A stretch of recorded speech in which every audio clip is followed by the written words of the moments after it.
ছোটোবেলার ড্রয়িংয়ে আঁকা যে পর্বতমালাগুলো আছে এগুলো চোখের সামনে এত সুন্দরভাবে দেখা দিবে। এখানে দেওয়া আছে একটা অমলেট, মোটামুটি একটু ভারী টাইপের একটা অমলেট আছে। এখানে চিকেন সসেস আছে, একটু ফ্রাই করা চিকেন সসেস। আর একটা হচ্ছে আমাদের ট্রাভেল প্ল্যানে আমরা এখন যাচ্ছি পোখরা। এই সমস্ত রোডগুলোতে কনস্ট্রাকশনের কাজ চলতেছে, তার জন্য আসলে গাড়িগুলো একটা একটা করে স্পেস দিয়ে উঠতেছে। একটা ইন্টারেস্টিং নিউজ হচ্ছে এখানকার যতগুলো জায়গায় আমরা চা খাইছি শুরুতেই আপনাকে চিনির অ্যামাউন্টটা বলে দিতে হবে, ওই অনুযায়ী ওনারা চা রেডি করে। বাট আমরা রওনা হয়েছি প্রায় 8:40-এ, এখন বাজে হচ্ছে 2:30। ড্রাইভারকে জিজ্ঞাসা করলাম কতক্ষণ লাগবে পোখরায় পৌঁছাইতে, উনি বললো সন্ধ্যা 7:30 থেকে 8টা। আমরা যাচ্ছি পোখরাতে, পোখরায় গিয়ে তারপর আপনার সাথে কথা হবে।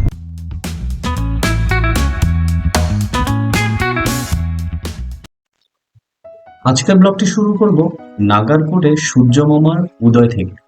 সো আমরা অলরেডি সকালবেলা উঠে বারান্দায় চলে এসেছি সূর্য মামাকে দেখার জন্য। একটু পরেই মামা তার আলো ফুটাবে। সো চলুন একসাথে সেই সূর্য উদয়টুকু উপভোগ করি। একটু একটু করে আলো ফুটতেছে অলরেডি বারান্দায়। আমরা কফি বানায় গেড়ে বসছি, যে এখান থেকে আজকে সূর্য উদয়টা দেখবো।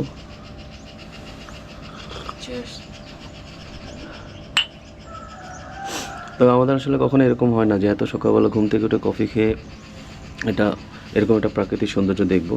গুড মর্নিং, সকাল সকাল কফি হাতে। বাইরে এখন প্রায় 8 ডিগ্রি চলতেছে, এত ঠান্ডা লাগতেছে যে কফি না হলে আর চলতেছে না। আর এত সুন্দর একটা সানরাইজ দেখতে পাচ্ছি, মনটা ভরে যাচ্ছে। গায়ে সূর্য মামা দেখা মিলছে, ওই যে মামা উঠতেছে। গতকাল আমরা এই যে রোডটা দিয়ে আসছি, রাতের বেলা লাইটও তো বোঝা যায় নাই, বাট কি যে ভয়ঙ্কর। চারপাশটায় কুয়াশা ঢাকা, এই কারণে গাছপালার যে সত্যিকার অর্থের সৌন্দর্য সেটা এখনও বোঝা যাচ্ছে না। প্রপারলি রোদ উঠে গেলে তারপরে আমরা একটু সবুজ ভাবটা পাবো। আমি জানি না ক্যামেরাতে অত ভালোভাবে দেখতেছেন কি না, বাট নিজের চোখে দেখলে বিশ্বাস করার মতো না যে ছোটোবেলার ড্রয়িংয়ে আঁকা যে পর্বতমালাগুলো আছে এগুলো চোখের সামনে এত সুন্দরভাবে দেখা দিবে। আর পুরো নেপালটাই হচ্ছে মাউন্টেনের কিংডম। সো এখানে আসলে আপনার হরেক রকম পাহাড় দেখতে পারবেন। এখন টেম্পারেচার প্রায় 6 ডিগ্রি সেলসিয়াস চলতেছে। সো যেহেতু রাধা ঘুমাচ্ছে, সেই ক্ষেত্রে আমরা ওদের লবিতে গিয়ে ব্রেকফাস্ট করিনি। আমরা এখানে ব্রেকফাস্টের অর্ডার দিয়েছিলাম, ব্রেকফাস্ট চলে আসছে, এটা কমপ্লিমেন্টারি প্যাকেজের সাথে। এখানে দেওয়া আছে একটা অমলেট, মোটামুটি একটু ভারী টাইপের একটা অমলেট আছে। এখানে চিকেন সসেস আছে, একটু ফ্রাই করা চিকেন সসেস। এখানে মিক্সড ভেজিটেবলস আছে, স্ট্রিম।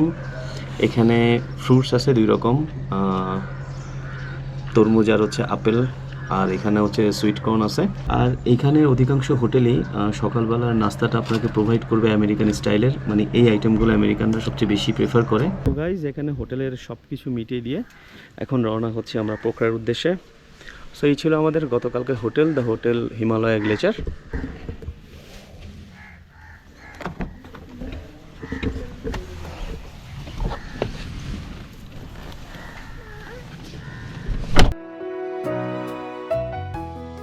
আজকে আমাদের গন্তব্য 383 কিলোমিটার দূরে নাগারকোট থেকে পোখরার উদ্দেশ্যে।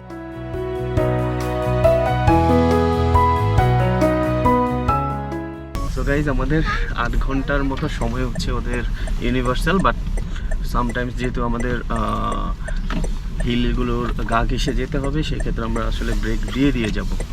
আর কিছু কিছু জায়গায় ট্যাক্সের ইস্যু আছে। সো চলেন যাত্রা করা যাক।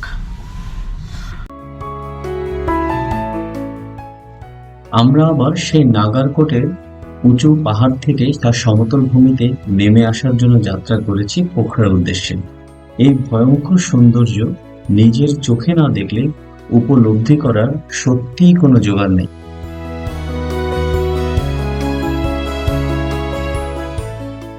গতকাল রাতে আমরা যখন এই রোডগুলো দিয়ে আসছি, পাহাড়ের গায়ে ছোট ছোট বাড়িগুলো লাইট খুবই সুন্দর লাগছিল। আর এখন সকালকার ভিউটা আপনাদেরকে দেখাই। আপনি যদি পাহাড় প্রেমিক নাও হন, পাহাড়ের গায়ে এই ছোট ছোট খণ্ড বিখণ্ড বাড়িঘর এই জুম চাষের জমি আর বিশাল পর্বতমালা তার প্রেমে আপনাকে মোহিত করতে বাধ্য করবে।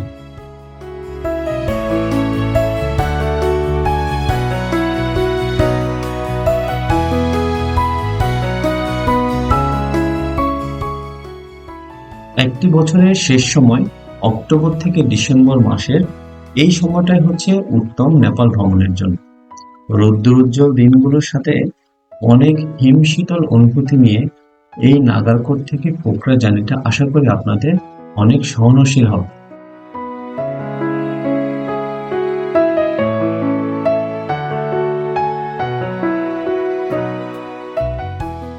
আর এখন আমরা শর্টকাট ওয়ে ধরে পোখরা যাব, কারণ যদি আমরা মেন রোড ধরে যাই তো সেই ক্ষেত্রে একটু টাইম বেশি লাগতে পারে, আর কিছু আন্ডার কনস্ট্রাকশন রোড আছে, সেই ক্ষেত্রে একটু জার্নিতে ইস্যু হতে পারে।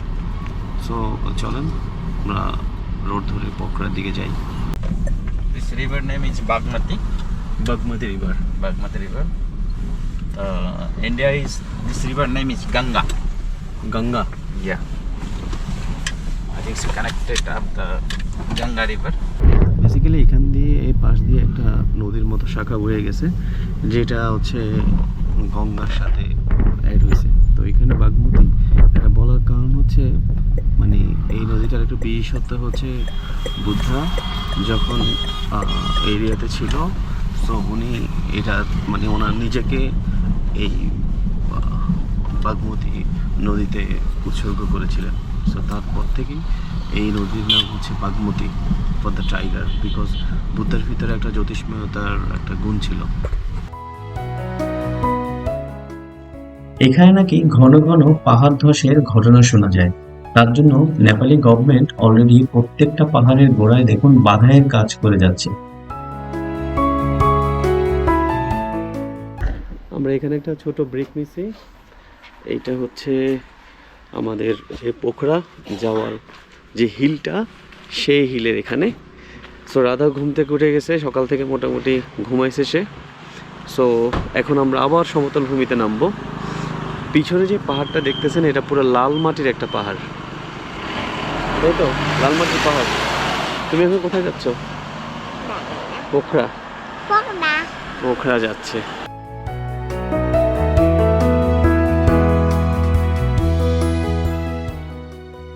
আপনারা নাগারকোট থেকে পোখরা যাওয়ার জন্য 3টি ওয়েতে যেতে পারেন।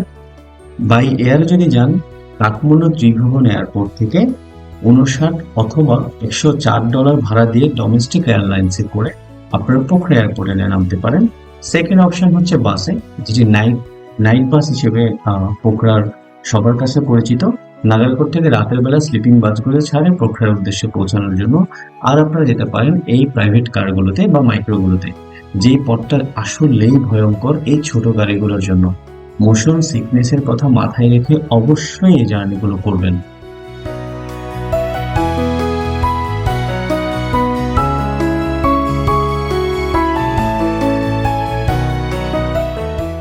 আমরা 20 মিনিটসে যে ব্রেক পাইছি, এরিয়াটার নাম হচ্ছে ধারকে। এখানে হচ্ছে সবগুলো গাড়ি যারা পোখরার দিকে যায়, প্রাইভেট সুদান কারগুলো, ওরা হচ্ছে এখানে মিল্ক টি অর্ডার দিছিলাম, আর হচ্ছে এখানে chicken momo, stream momo order দিছিলাম। একটা ইন্টারেস্টিং নিউজ হচ্ছে এখানকার যতগুলো জায়গায় আমরা চা খাইছি, শুরুতেই আপনাকে চিনির অ্যামাউন্টটা বলে দিতে হবে, ওই অনুযায়ী ওনারা চা রেডি করে। এক্সট্রা সুগার দেওয়ার যে ফ্যাসিলিটি, এই জিনিসটা এখানে নাই।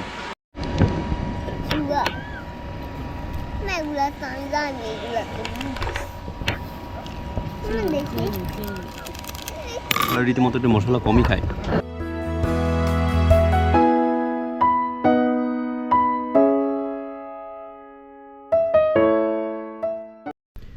ঘড়িতে প্রায় 2:30টার মতো বাজে। সো আইটিনারিগুলো যখন আমরা পাই ট্রাভেল এজেন্সির কাছে, তখন ওরা আমাদেরকে বলে যে সকাল 8টায় যদি আমরা নাগারকোট থেকে রওনা হই পোখরাতে, তাহলে আমাদের 5 থেকে 8 ঘন্টার মধ্যে পৌঁছে যাওয়া যাবে। বাট আমরা রওনা হয়েছি প্রায় 8:40-এ, এখন বাজে হচ্ছে 2:30। ড্রাইভারকে জিজ্ঞাসা করলাম কতক্ষণ লাগবে পোখরায় পৌঁছাইতে, উনি বললো সন্ধ্যা 7:30 থেকে 8টা। So it's near about 12 hours একটা জার্নি। আর রাস্তায় মোটামুটি পাহাড় বাঁধাইয়ের কাজ করতেছে। সো কিছুক্ষণ পরপরই ব্রেক পাচ্ছি, এই যে এখন আরেকটা ব্রেক পাচ্ছি, সামনে সবগুলো গাড়ি লোডেড। সো যাই না, মনে হয় না 8টায় পৌঁছাতে পারবো, 8টার একটু পর হইতে পারে। সো এই ছোট্ট একটা গাড়িতে আসলে এভাবে চেপে বসে থাকাটাও খুব একটা কষ্টকর। আমার কাছে মনে হয় নাগারকোট থেকে এই পোখরার পুরো রাস্তাটা রাজত্ব করছে এই বিশাল বিশাল পাহাড়।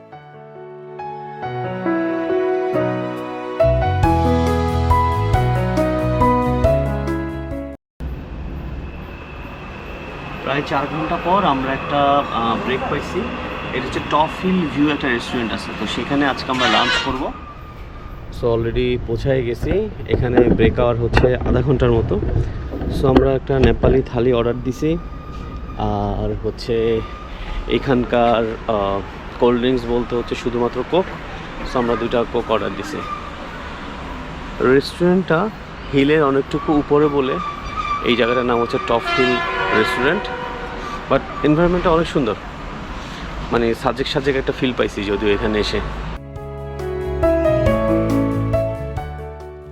পোখরা যাওয়ার পথে এই রেস্টুরেন্টটি সবচেয়ে উঁচু জায়গায় তারা তৈরি করেছে এবং অনেক পরিমাণ বসার অ্যারেঞ্জমেন্ট ওদের এখানে আছে, কারণ নাগারকোট থেকে পোখরা যাওয়ার পথে হাজার হাজার গাড়ি এই রেস্টুরেন্টের দ্বার প্রাঙ্গণে দাঁড়ায় এবং এখান থেকে সবাই 20 মিনিটসের একটা দুপুরবেলা লাঞ্চের ব্রেক নিয়ে তারপর আবার সেই পোখরার উদ্দেশ্যে জার্নি শুরু করে।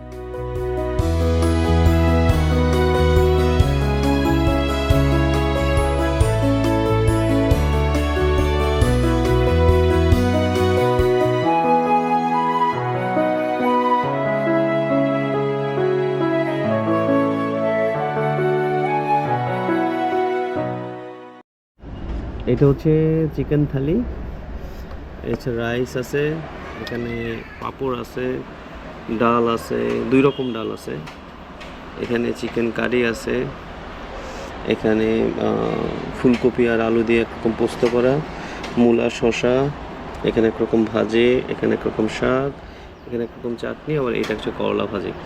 এখানে সবগুলো আইটেম আপনি রিফিল করতে পারবেন যত ইচ্ছা, অনলি ফর চিকেন এই কারিটা ছাড়া। সো এটা একটা মানে ভালো জিনিস। সো পেট ভরে খাওয়ার জন্য এনাফ। আর হচ্ছে এইটা হচ্ছে নেপালি থালি, 470 নেপালি রুপিতে। এখানে একটা আইটেমের সাথে রাজমা আছে। ইন্ডিয়াতে আমরা যে রাজমা খাইছি প্রচণ্ড পরিমাণ বাটা টাটা দেওয়া ছিল, আর এটা অনেক মাইল্ড। বেসিক সাদা ডাল, এটা মজা। আর ওদের যে চিকেন কারি অনেক ঝোল হয়, ওরা অনেক মাইল্ড খায়, একটু স্পাইসি। নাইস, হালকার মধ্যে দুপুরবেলা খাওয়ার জন্য এনাফ। সো আমাদের লাঞ্চ শেষ, আমরা এখন পোখরার উদ্দেশ্যে রওনা করব। সো চলেন আমরা যাত্রা শুরু করি।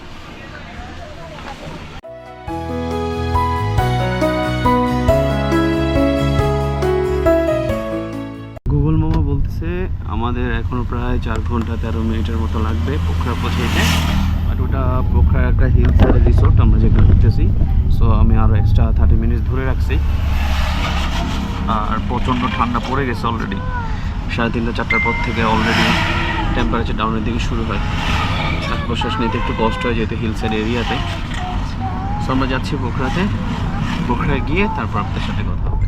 গাইজ একটা হরিবল প্রায় 12 আওয়ার্সের জার্নি শেষ করে আমরা আসলাম আমাদের হোটেল আইসল্যান্ডে। চলো হোটেলটা একটু দিয়ে দিই। ঢুকতেই এখানে একটা ক্যাবিনেট আছে, ভিতরে আবার একটা লকার আছে, যদিও লকারটা কাজ করে না। আর এখানে মোটামুটি ভালো স্টোরেজ আছে। খুবই সুন্দর একটা ওয়াশরুম, এখানে আলাদা করে সেপারেশন টয়লেটের ব্যবস্থা, টাওয়াল, এটা হচ্ছে আলাদা সেপারেশন হচ্ছে শাওয়ারের জন্য।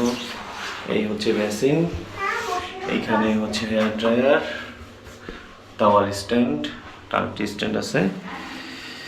তারপরে এখানে হচ্ছে স্পেস আছে, আমরা ব্যাগ রাখছি এখানে, অনেকে শুজ রাখে।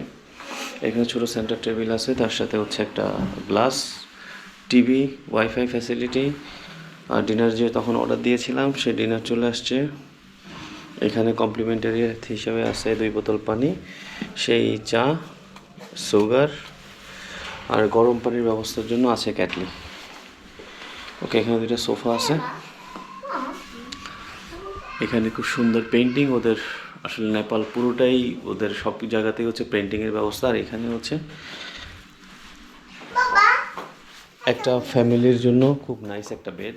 আজকে আসলে 12 ঘন্টা জার্নিতে মোশন সিকনেসের পরিমাণটা এত বেশি ছিল, সো তিনিও একটু সিক। জানি না আগামীকাল আমরা স্নান করে সকালবেলা সূর্য উদয়টা আপনাদের সাথে শেয়ার করতে পারবো কিনা, বাট আগামীকাল আমাদের সাইট সিইংয়ের কিছু প্ল্যান আছে, তো সেটা অবশ্যই আপনাদের শেয়ার করবো। আর যদি স্নান করে সূর্য উদয়ের ভিউটা আপনাদের সাথে শেয়ার করতে পারি, এটা আমাদের জন্য অনেক বড় ব্লেসিং। আশা করি আপনারাও হ্যাপি হবেন। সো দেখা হচ্ছে আগামীকাল নতুন আরেকটি পর্বে।